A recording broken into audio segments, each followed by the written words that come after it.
Olá, eu sou a Ana Carolina Almeida, eu sou graduanda do curso de farmácia e eu faço iniciação científica no Laboratório de Farmacologia Bioquímica e Molecular do Instituto de Ciências Biomédicas. Eu sou orientada pelo professor Luiz Eduardo Quintas e o meu projeto ele tem a coautoria da Gabriela Moraes de Oliveira Barros.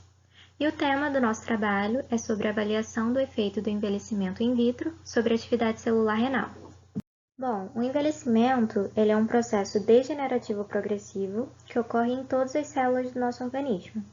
Ele consiste na deterioração gradual das características funcionais das células, fazendo com que elas percam capacidades importantes, como a de adaptação e de reparação. Isso então pode resultar em transformações fenotípicas e culminar na morte celular. Uma das principais causadoras do processo de envelhecimento é a senescência celular, que consiste em um estado de parada permanente do ciclo celular. E esse estado ele pode ser induzido tanto por fatores intrínsecos ou extrínsecos, como a gente pode ver aqui na figura alguns exemplos. Nesse fenômeno, as células elas passam por alterações fenotípicas e elas perdem a sua capacidade de proliferação, o que gera inflamação e afeta o funcionamento dos tecidos. A nível renal, o envelhecimento celular ele vai induzir diversas mudanças estruturais e funcionais, como, por exemplo, a perda progressiva de massa dos néfrons, alterações hemodinâmicas e anormalidades no equilíbrio de eletrólitos e água. Isso vai fazer com que ocorra uma diminuição da função renal, podendo então estar associado a quadros de insuficiência renal crônica. No nosso projeto, a gente trabalha com as células da linhagem LLCPK1, que são células provenientes do túbulo proximal do rim de porco. A gente trabalha com essas células porque a gente estuda a enzima sódio-potássio ATPase, e ela é uma célula tradicional por ter muita sódio-potássio ATPase.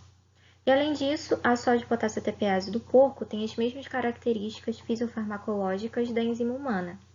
A princípio, essa célula é muito utilizada em experimentos de toxicologia e em passagens muito altas, como o P300. Em trabalhos anteriores realizados no nosso laboratório, a gente viu que as células epiteliais renais da linhagem LLCPK1 reagem diferentemente à bufalina, que é um esteroide cardiotônico obtido a partir das glândulas paratóides de sapos do gênero Rhinella. A estrutura dos esteroides cardiotônicos consiste em um núcleo esteroidal com um anel lactônico, como a gente pode ver aqui na estrutura da bufalina. E recentemente, essas substâncias elas foram classificadas como hormônios esteroidais, já que foi descoberto que elas também estão presentes em mamíferos, sendo produzidas e liberadas pelas adrenais e pelo cérebro, mas as suas funções endógenas ainda são desconhecidas. Mas a gente sabe que a molécula-alvo dos esteroides cardiotônicos é a sódio-potássio ATPase. Então, os esteroides cardiotônicos vão se ligar à sódio-potássio ATPase por meio da interação proteína-proteína e vão mediar a ativação de cascatas de transdução de sinal. E no nosso laboratório, nós observamos que a bufalina induz a transição epitélio-mesênquima em células da linhagem LLCPK1. Esse processo desencadeia modificações bioquímicas, moleculares e morfológicas em uma célula epitelial, fazendo com que ela adquira características de uma célula mesenquimal. Então, vai ocorrer um aumento da capacidade de migração, invasão e resistência à apoptose dessa célula, e também uma diminuição da adesão celular, podendo culminar em fibrose e falência do órgão.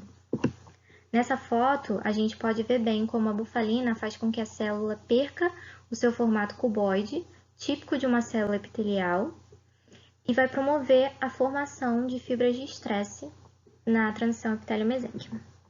Bom, mas depois de alguns experimentos, a gente percebeu que a transição epitélio-mesênquima só ocorria em células com maior número de passagem, não ocorrendo nas células com menor número de passagem. Aqui a gente tem fotos de um dos nossos experimentos, em que a gente pode ver que a P104, que é uma célula mais velha, com maior número de passagem, na presença da bufalina, sofreu a transição epitélio-mesênquima, enquanto que a P23, que é uma célula mais nova, com menor número de passagem, não sofreu esse fenômeno. Então, por conta desses resultados que a gente obteve, a gente focou em descobrir as diferenças fenotípicas das células LLCPK1 com menor número de passagem, que a gente considerou como P menor que 40, e com maior número de passagem, que a gente considerou como P maior que 80, baseado na literatura. Sendo assim, nossos objetivos específicos foram avaliar essas diferenças fenotípicas através da avaliação da viabilidade celular e do perfil proliferativo e migratório das células LLCPK1 de diferentes passagens. Então, o primeiro ensaio que a gente realizou foi o de proliferação celular, em que a gente cultivou essas células em meio DEMEM com 5% de soro fetal bovino em placas de 12 poços. Depois a gente manteve essas células em estufa e depois de 24 horas a gente realizou a contagem das células de 3 poços. Então, primeiro a gente corou essas células com azul de tripã e depois a gente realizou a contagem no microscópio com o auxílio da câmera de Neubauer. E depois esse experimento ele foi repetido por mais 3 dias. Então, nesse experimento, a gente observou que as células com número de passagem maior que 80 cresceram mais rápido do que as células com número de passagem menor que 40, apresentando um número 3,5 vezes maior no final do experimento, sendo um resultado estatisticamente significativo. O próximo ensaio que a gente realizou foi o de viabilidade celular, em que a gente cultivou essas células de ambas as passagens em meio DEMEM, na presença e na ausência de soro fetal bovino, em placas de 96 poços. Após 24 horas, essas células elas foram tratadas com MTT, que é uma substância que reduz quando entra em contato com a enzima oxirredutase, formando então cristais de formazan e mudando de cor para roxo. A gente deixou 4 horas em estufa e depois dessas 4 horas, a gente adicionou DMSO para que ocorresse a solubilização dos cristais de formazan formados. E em seguida foi feita a leitura da absorbância em 570 nanômetros no leitor de placas Sunrise. E o experimento ele foi repetido por mais 3 dias.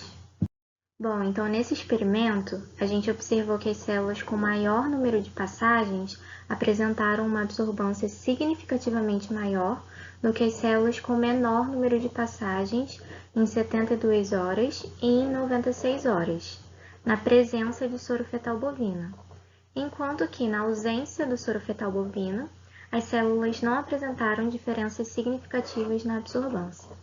O último ensaio que a gente realizou foi o de migração celular, em que a gente cultivou essas células em meio DEMEM com 5% de soro fetal bovino em placas de 30 milímetros. E a gente manteve essas células em estufa até elas atingirem em torno de 80% de confluência. Após elas atingirem essa confluência, a gente realizou um rasgo vertical na placa, utilizando uma ponteira, e depois a gente lavou com PBS para remover as células mortas. Depois a gente trocou o meio contendo soro fetal bovino por meio sem soro fetal bovino contendo mitomicina, com o objetivo da gente impedir a proliferação dessas células para que a gente só conseguisse avaliar a migração celular, sem a influência da proliferação celular. E depois a gente fez a análise por microscopia de contraste de fase e o ensaio ele foi repetido por mais 2 dias. Então aqui a gente tem algumas fotos no dia em que foi realizado o rasgo, 24 horas depois e 48 horas depois da célula LLCPK1P18. E aqui a gente tem a mesma coisa, mas na célula LLCPK1P95. A gente pode perceber pelas fotos que a célula com maior número de passagens, nesse caso a P95, ela migrou mais do que a célula com menor número de passagens, que nesse caso foi a P18. E pelo gráfico, a gente pode perceber que esse nível migratório foi significativamente maior após 24 horas e 48 horas. Então, os nossos resultados, eles mostraram que as células LLCPK1 de diferentes passagens apresentam diferenças fenotípicas relacionadas ao envelhecimento celular in vitro. Isso talvez possa explicar as diferenças de respostas farmacológicas que a gente observou anteriormente. Nós ainda temos alguns experimentos para fazer, como a citometria de fluxo para avaliação do ciclo celular das células, diferentes passagens, e também vamos continuar avaliando a atividade alvo-molecular da bufalina, assim como o mecanismo de ação que medeia a transição epitélio-mesênquima. Obrigada!